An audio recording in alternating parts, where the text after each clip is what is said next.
Hello fellow problem solvers, today we're going to be doing a problem from the 1992 IMO, problem number 1. I suggest you try this nice number theory problem out, especially if you feel confident in your number theory skills, but you've never done an IMO problem from number theory, and this is a great problem to try out. So I suggest you try it out for a minimum of 25 minutes, ideally 45 to an hour and a half, not more than 2.5 hours. If you'd like to go along with us, put your first ideas out on paper for the next 15 minutes, and now let's begin. So, what do we have? We have a divisibility condition. And I'll be frank, this is the third time I'm shooting this problem. Once, instead of having this divide this, I forgot to add the -1. And then I just finished the problem and I saw, wait a second, there's so many cases here. And then needed to reshoot it. And when I reshot it, I made algebraic mistakes here. Which I think is, with these types of problems, in divisibility, it's good to double check your work. And I figured out I made those mistakes right now while shooting instead of later because I double checked my solutions. Which is good when you're dealing with problems where you're going to have a lot of casework, or at least a decent amount of algebra in it. So how do we do this? Well, the first idea is this divides this. But roughly looking at orders of magnitude, what do we have here? We have something that's like ABC minus AB minus BC minus CA plus A plus B plus C minus 1. I mean, that's exactly what we have. But if A, B, and C are large, then this A, say A is around 50, right? Then ABC is like 50 cubed. And that's much bigger than 3 times 50 squared, right? Talk about orders of magnitude. And this is also around 50 cubed. So divisibility means there exists a case such that k times this is equal to this. If there was like some k here, say k is, I don't know, let's take 2. It's not like these two things are not equal, because if they were, we would have a plus b plus c is equal to abc. Well, we cancel everything out. And ab is greater than a, bc is greater than b, ca is greater than c. And just because these are in the positive integers. So, and that's like looking at orders of magnitude. If we had 2 times k here, we'd have 2a, and then we like took this abc over there, we'd have roughly that abc was equal to 2 times AB, 2 plus 2 times BC, plus 2 times CA, minus something, minus A, minus B, minus 2A, minus 2B, minus 2C, plus some small constant, right? But ABC is orders of magnitude bigger, at least when the smallest one, A, is very large. So that gives us sort of an estimate, okay, I can't have A be too big. Right? I need to have these numbers be not too big, actually. Actually, none of them can be incredibly big because of this sort of orders of magnitude argument. Now that settles that. Now, on the other hand, that actually can give us an estimate. That can give us a fair estimate. So if we had like k, and this is what I mean if you're like comfortable with number theory, you're comfortable with these sort of estimates on 2 sides. When you have like A divides B, and you can estimate A isn't like rises roughly in the same order as B rises. So the K is equal to ABC minus 1 over A minus 1 times B minus 1 times C minus 1. And K is at least 2. Right. So what are these things? Well, it's hard to estimate this directly, but we can estimate it in terms of A over A minus 1 times B over B minus 1 times C over C minus 1. And this is roughly the same order of magnitude, roughly the same size. Right? It changes by a little bit. Right? This is that minus 1 over something that's at least going to be 2 times 3 times 4. Actually saying that's at least going to be a 6th. 1 times 2 times 3. Right? So we're not really taking up a lot. And we can use this to estimate when we look at this, x over x minus 1. How does it behave when you have two different values, like x is greater than y, then which one of these is greater? Can you always figure that out? And for me, my thoughts were, oh, if x is greater than this is greater than this. But then I said, wait a second. If I plug in a 2, this is 1. If I plug in a 3, this is 3 over 2. 2 is bigger, so the smaller one might be bigger. Let me test that out. So why is the smaller one? I'm going to try to prove this. So this is true if and only if x minus 1 times y is greater than x times y minus 1. Well, when I multiply everything through, I can, because both x minus 1 and y minus 1 are greater than or equal to 1. And now I have this as xy minus y greater than xy minus x. Boom, boom. I move y and x to the other side. I get x greater than y. So because this is true, I can go backwards and I'll have this is true. Like I can use if and only ifs here. And so I can go backwards and have this. Right? So we have this is true, ergo this is true. So this means that we can estimate this, right? If say, look, if a is greater than or equal to say 5, then we'd have this is going to be less than 5 over 4 times 6 over 5 times 7 over 6. And the reason I can estimate these, if b is greater than, if b is greater than a, that means b is greater than or equal to a plus 1, because they're in the integers. This is sometimes like how you can estimate integers better. Right? You can always say, wait, integers have a difference of 1 between them at least. Or 0, but like, if they're not equal, they have a difference of 1. And then c is greater or equal to b plus 1, which is greater than or equal to, in total, a plus 2. So now we have this, which is 7 over 4. This is less than a 2.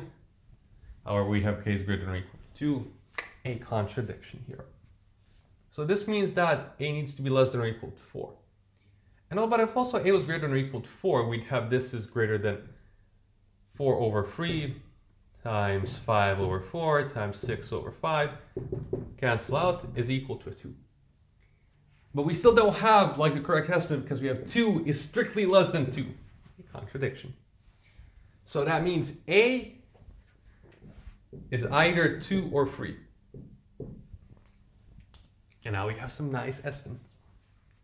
Now, question for you. Now we're going to go down the route of trying out both of these cases. But I have a question for you. We've so far used divisibility only to have some estimates, and now we've done estimates, right? And divisibility in the sense that this is a natural number. Can we also figure something else out? Say if a is equal to 3, this is going to be 2 times b minus 1 times c minus 1, and this is going to be 3bc minus 1. What do we have from 2 times this thing divides 3bc minus 1? And the answer is we have 3bc minus 1 is, pause for 3 minutes, 3bc minus 1 is even, which means 3 times b times c is odd. Now what does that mean about b and c? They're both odd. Which means if a is even, then all of b and c are also even. Actually, no, if a is odd, b and c are both odd. Now, what happens if one of them, if a is, say, odd? What if c is even? What if c is? What if c is odd? What if, say, a was even and c? Can a be even and c odd? Well, if any one of them was odd, we'd have this number right here would be divisible by 2, which means this thing would also need to be divisible by 2, which means ABC would have to be not divisible by 2. So this means if one of them is odd, all of them are odd. And if one of them is even, all of them are even. So we actually have these better estimates. C is greater than or equal to a plus 4. These are nicer if we want to get rid of a couple of cases. They might be totally useless, right? They might not be useful at all. But it's good to know them. It's an extra thing that can maybe give us a shorter casework. You can by all means go ahead, you'll just have a bigger casework if you don't notice this. This is just showing you sometimes these problems, when they're number 1 problems, you can go through a casework, but you can also perhaps figure a little bit of a thing out, have less casework. That's just the thing. And now I invite you to pause for the next 15 minutes and deal with the case A is equal to 3. We'll start off with that one. And what we'll have is, and we have this case. We have this case 2k is equal to 3bc minus 1 over b minus 1c minus 1. Right, that's when I have the 2 here. Now, can I do something else here? And the answer is yes, I can estimate some more. Now say, what if b was greater than or equal to 7? B needs to be odd. So let's say it's greater than or equal to 7. We have this sort of situation. This is less than or equal to this, implies c is greater than or equal to 9. And so by our previous rule, like if x is greater than y, then what's it called? Then what we'll have 3 over b minus 1 times c times over c minus 1. Then this is going to be less than or equal to 3 times 7 over 6 times 9 over 8. And then what's this? This is like boom, boom, cancel out. We have 16. This is 64 minus 1, 63 over 16. This is less than 4. 2k is greater than or equal to 2 times 2, which is 4, a contradiction. So b needs to be less than or equal to 5. In other words, because we have b strictly greater than a, it's of the same parity, so b is equal to 5. And now we can also sort of state what, if b is greater than or equal to b is now 5, and we have now 3 times 5c minus 1 over, what's it called, over c minus 1 is equal to 10k, right? Actually, no, we have 8k. 8k. And now, what if k was, I can still do some estimates on c, right? Because I still have like 2 unknowns. Like, what is k? Well, k, mind you, this is less than 15 times c over c minus 1. Now, c is at least 7, right? So this is less than or equal to 15 times 7 over 6. And now this thing, if k was greater than or equal to 3, this would be 24. Right? If k was greater than or equal to 3, it would be 24. It's now 1. Is this less than, this isn't less than 12? Actually, no, this isn't less than 16. I don't think it is, actually. Because it's 16 times 6. Yeah, this is closer then, because when you have numbers, when you have two numbers which have the same sum, their product, the closer numbers are together, the bigger their product. And this is less than 24 on the other hand.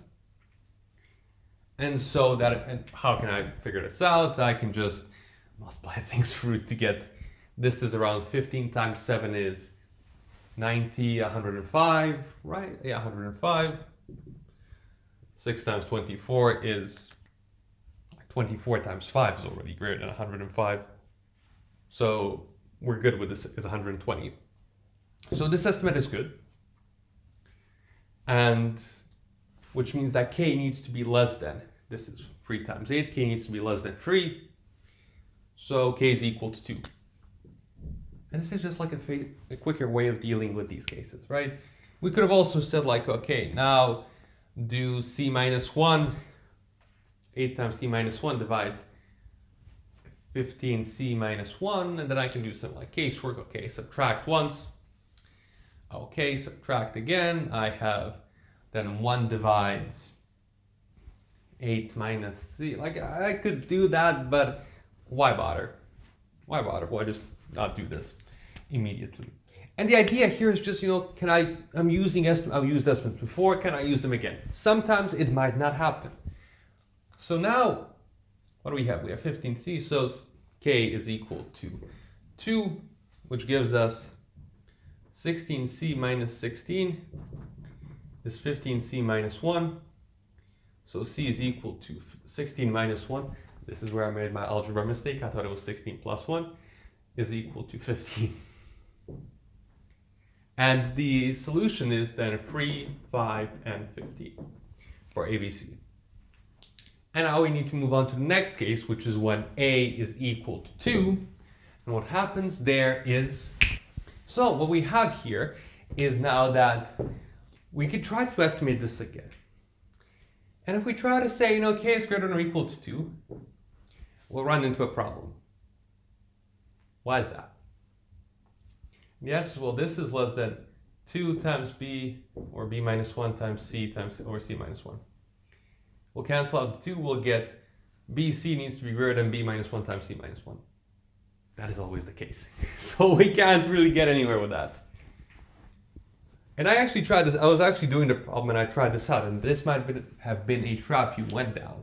And been like, wait, what is that? Why can't I do this? What's now? What do I need to do now? And I invite you to pause for 5-10 minutes and figure out what do you need to do with this case. You can't just estimate now.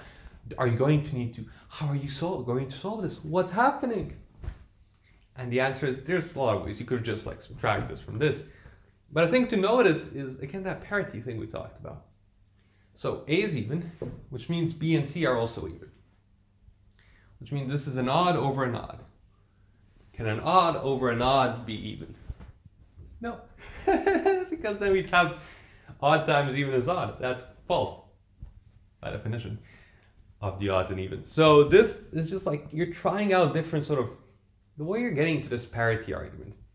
It's somewhat used in number theory, like decently, like it can be used. But also it's because you can look at different prime factors. You could also look at what happens if I have a free here. If one of them is 1 modulo free. Well, then it tells me that the other two, when you multiply them together, they'll give you 1 modulo free. So they're both either, the other two are also 1, 1 or minus 1, minus 1. They're the same modulo free. And then you might look, okay, what does this give me? Can I look at it? Can I look at different prime factors? And that's what you're really doing when you're looking at parity. Like parity is just a nice prime factor because it's either a 1 or a 0. It's binary. So we have here k is greater than or equal to 3. And then we could actually do some estimates here for this. Because this now isn't always true. 2bc isn't always greater than 3 times b minus 1, c minus 1. And in fact, we could do the thing we did before. But I also want to show you this thing. This is equivalent to 3b minus 1 times c minus 1 less than 2bc. Right? When I multiply everything through, this is equivalent to bc minus 3b minus 3c plus 3 less than 0. Can I factor this? The answer is yes. I can do b times, what's it called, c minus 3. And then I want to have c minus 3 again, so I do a minus. I do a minus 3, c minus 3. I've added 9, I need to subtract 6, or I'll add 6 to the other side. In other words, I'll have b minus 3 times c minus 3 is less than 6. This is also a valid way of us factoring this out. It's just when you have 3 numbers, it's hard, it's much more difficult to factor things. But with 2, it's pretty simple most of the time.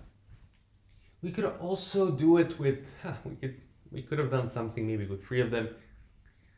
It's just a bit more, I think, complicated.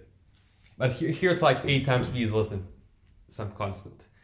And then you can like really just solve this by case. And now what do we have? We also have from here, like a is 2, so b and c must be even. And b is at least 4, which means c is at least 6. So this is either 1 times 3, or it's going to be 1 times 5. Both of these numbers are then odd, right? So it's 1 times 3 or 1 times 5. And that's it. 3 times 3 is going to be greater than 6. So that means that b must always be equal to 4 in that case. And you could also estimate this. You could say, if b is greater than or equal to, what do I have? 6. That implies c greater than or equal to 8. And then b minus 1 times c minus 1, which is less than 6, will be greater than or equal to 5 times 7, which is 35. This is a blatant contradiction. But on the other hand, if b is, what's it called, greater than or equal, then b needs to be 4, because a is 2, b is of the same parity as a, so we have that b is equal to 4. And now we can have an argument for what k is. And that's how we're going to finish this problem. We have now k is equal to, what's it called, 8c minus 1 over, what is this? B minus 1 is 3 C minus 1. Now, can K be humongous? I don't think so, right? If K, so this is, again, less than 8 over 3 times C over C minus 1. C is, actually, let's see, does this give us an estimate for C? So K, this might give us an estimate for, what's it called, K, on the other hand, because we have C is greater than or equal to, what do I want an estimate for K? I didn't say that. I want an estimate for K because I still have two unknowns. I can deal with them, like divisibility, check those cases, but I want to see if I can get straight away, now that I have it like this, I just get straight away what K is. Or maybe two cases is easier than dealing with divisibility. That's just why I'm doing this. But you could very much just say, okay, 3C minus 1 divides AC minus 1, so 3C minus 1 divides 2C plus 5? I think that's what it is. And then you know, okay, I cannot have, so 2C minus 5 is greater than or equal to 3C minus 1. And this gives me C is less than or equal to something. I think I made an algebraic error in my head.